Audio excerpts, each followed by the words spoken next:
नमस्कार दोस्तों, मैं सुदेश शर्मा सुदेश बगाना क्लासेस में आपका स्वागत करती हूँ। चलिए, कल हमने आर्द्रता के विषय में पढ़ा था और आज हम उष्मांक के विषय में पढ़ेंगे। उष्मांक क्या होता है ये जानेंगे और आगे जो हमारा टॉपिक है उसको भी जानेंगे। देखिए, उष्मांक क्या होता है? वायु के जिस तापमान पर जल अपनी गैसीय अवस्था से तरल या ठोस अवस्था में परिवर्तित होता है। हमने संघनन पढ़ा था। संघनन में था कि जल गैसीय अवस्था से आता है, जिस अवस्था में आता है, ठोस या तरल में आता है तो उसे संघनन कहते हैं। लेकिन उष्मांक क्या है कि वायु के जिस तापमान पर जल अपनी गैसीय अवस्था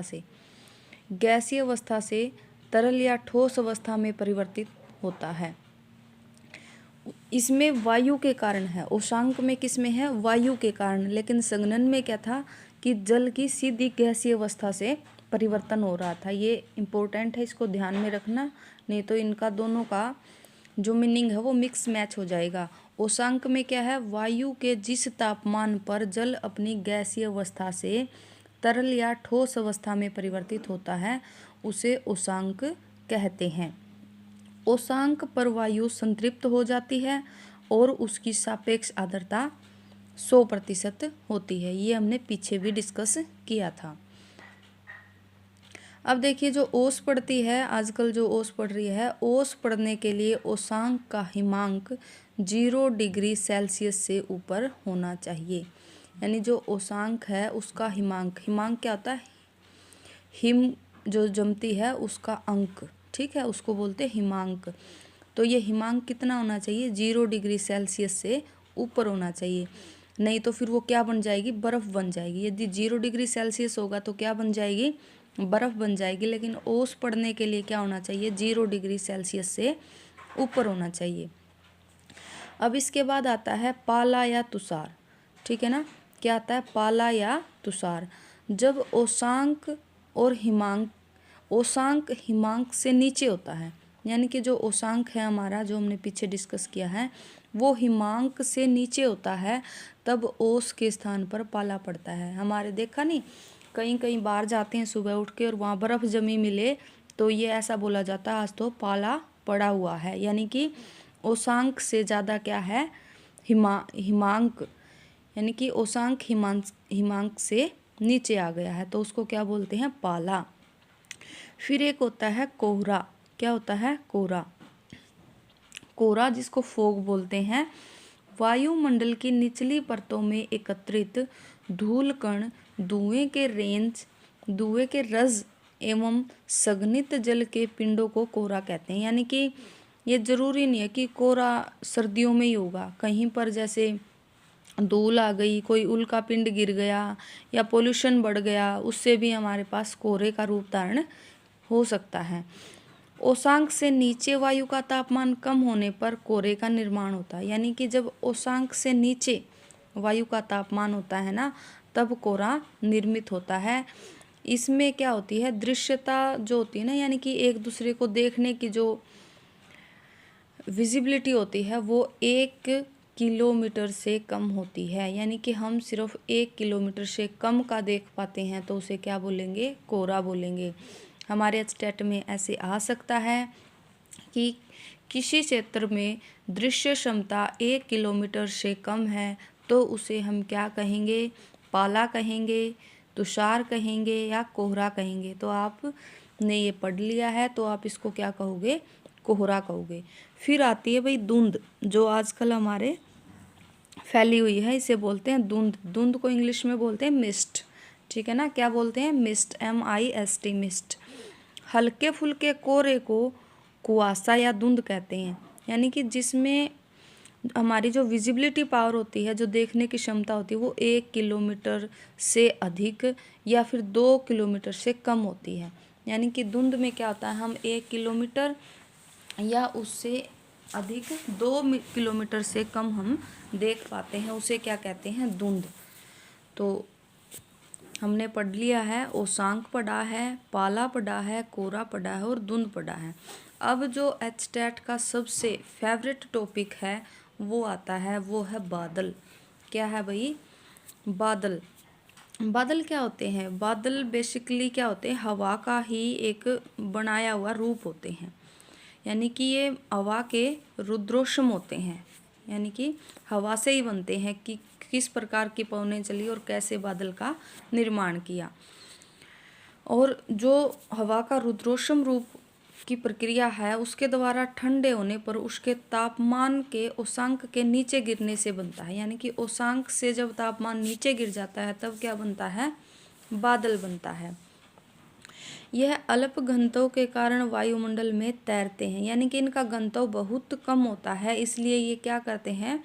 वायुमंडल में तैरते रहते हैं। जब हम छोटे थे ऐसे नहीं कहते थे देखो बादल चल रहे हैं, तो वो क्या है? इनका जो घनत्व है वो कम है और इसके कारण ये वायुमंडल में तैरते रहते हैं।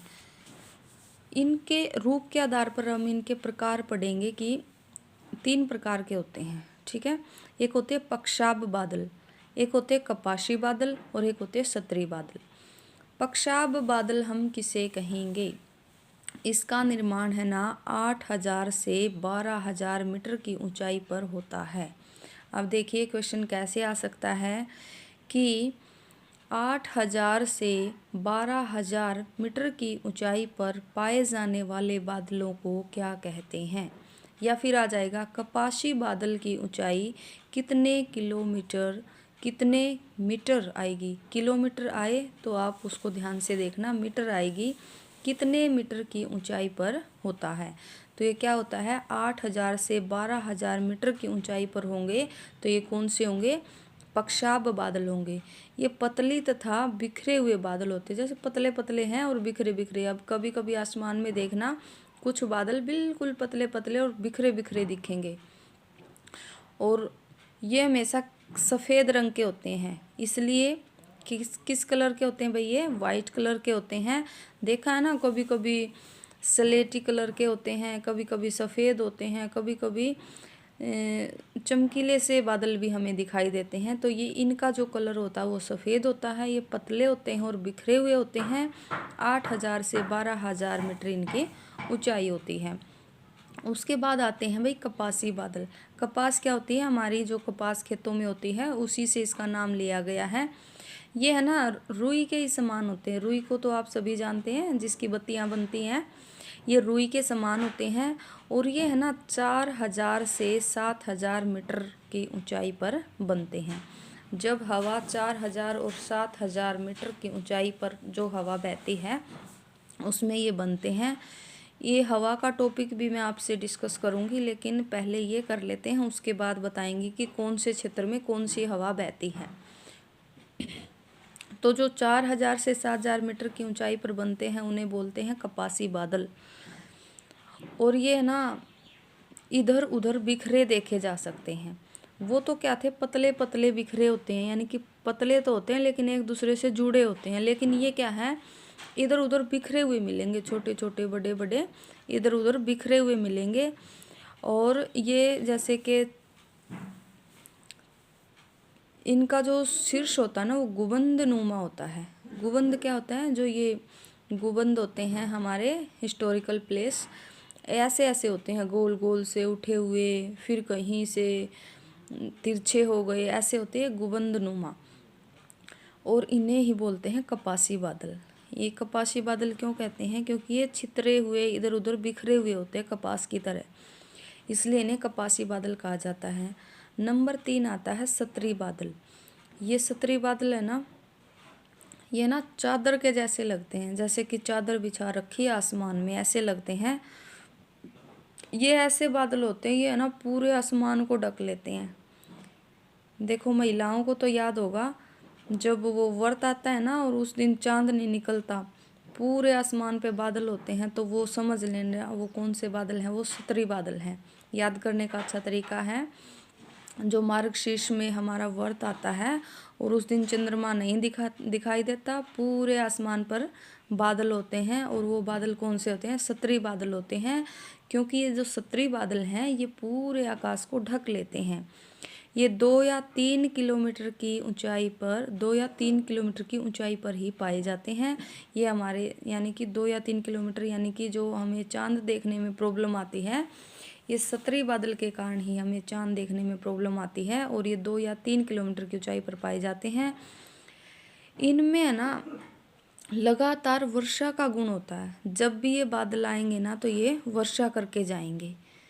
ये बादल सामान्यतः क्या करते हैं, ऊष्मा के ह्रास या अलग अलग तापमानों पर हवा के आपस में मिश्रित होने से बनते हैं। यानी कि जैसे उधर से हवा आई, उधर से बादल उठ के आ गया, फिर उधर से आई, उधर से बादल उठ के आ गया और दोनों आपस में मिल गए और ये मिश्रित हो जाते हैं। ठीक है ना, इन बादलों का मिश्रण होता रहता है और इस प्रकार से ये बादल मिश्रित बादल बन जाते हैं। स्तरी बादल को मिश्रित बादल भी बोला जाता है और ये बात आप बिल्कुल ध्यान में रखना। अब देखो, जब हमारे है ना बारिश होती है तो काले काले बादल आते हैं ना, तो उनको हम वर्षा बादल बोलते हैं। ठीक है, नंबर 4 जो बादल का प्रकार होता है ये होता है वर्षा बादल। तो वर्षा बादल क्या होते हैं भाई, काले और स्लेटी रंग के होते हैं। हम नहीं ऐसे नहीं कहते कि आसमान है ना काला हो गया है, घुट गया है राम, अब बारिश हो गई, तो वो क्या होते हैं, काले बादल होते हैं। ये है ना पृथ्वी के बिल्कुल ही नज़दीक पाए जाते हैं और ये सूर्य की किरणों के लिए बहुत ही अपारदर्शी होते हैं। देखो, एक होता है पारदर्शी और एक होता है अपारदर्शी। पारदर्शी क्या होता है, जिसमें से सूर्य की किरणें निकल आएं। लेकिन जो ये स्लेटी बादल होते हैं ना, जिस दिन बारिश का मौसम होता है उस दिन सूर्य महाराज नहीं निकलते, तो वो क्या होते हैं, ये अपारदर्शी होते हैं और कभी कभी इतनी कम ऊंचाई पर होते हैं कि ये सतह को छूते हुए प्रतीत होते हैं। ऐसे भी लगता है कि बादल नीचे ही आने वाला है, धरती को ही छूने वाला है, ऐसा भी हमें लगता है। ठीक है, ये मूल रूप से बादल मिलकर निम्नलिखित रूपों के बादल का निर्माण करते हैं। ये जो बादल है ना, इस प्रकार से जब बादल आपस में मिलते हैं तो कौन कौन से बादल बनाते हैं। देखो भाई, 3 टाइप से ही हो सकते हैं, एक तो ऊंचे होंगे, एक मध्य होंगे और एक बिल्कुल कम ऊंचाई के, निम्न ऊंचाई के बादल होंगे। ठीक है, तो ये इम्पोर्टेंट है, इसको नोट डाउन करते हुए चलना। एक होता है ऊंचे बादल। ऊंचे बादल क्या होते हैं भाई, उनको क्या क्या बोला जाता है, पक्षाब बोला जाता है, पक्षाब सत्री भी बोला जाता है और पक्षाब कपासी भी इनको बोला जाता है। और जो मध्य ऊंचाई के बादल होते हैं उनको क्या बोला जाता है, मध्य ऊंचाई के बादल को बोला जाता है सत्री मध्य तथा कपासी मध्य। क्या बोला जाता है, सत्री मध्य और कपासी मध्य बादल बोला जाता है। और जो कम ऊंचाई के यानी कि निम्न ऊंचाई के बादल होते हैं उन्हें सत्री कपासी। अब ये डिफरेंस ध्यान रखना, जो ऊंचे बादल थे उनमें हमने पक्षाब सत्री पढ़ा है और यहाँ क्या है, सत्री कपासी, सत्री वर्षा बादल एवं कपासी वर्षा बादल। ठीक है, इनको जो इनकी हाइट के अकॉर्डिंग है इनके नाम हैं। अब जैसे हमारे पेपर में ऐसे आ सकता है कि बताइए सत्री कपासी बादल कौन सी ऊंचाई के बादल हैं, उच्च के, निम्न के, मध्य के या इनमें से किसी के नहीं। तो हमें बताना है कि ये निम्न ऊंचाई यानी कि कम ऊंचाई के बादल हैं। हाँ, ऐसे आ जाए कि कपासी मध्य, ये मध्य वर्ड आते ही तो मध्य ऊंचाई वाले हो ही जाएंगे। सबसे इम्पोर्टेंट है ऊंचे बादल। ऊंचे बादल में हमें याद रखना है पक्षाब, पक्षाब क्षत्री और पक्षाब कपासी। ठीक है, तो चलिए दोस्तों, आज के लिए बस इतना ही।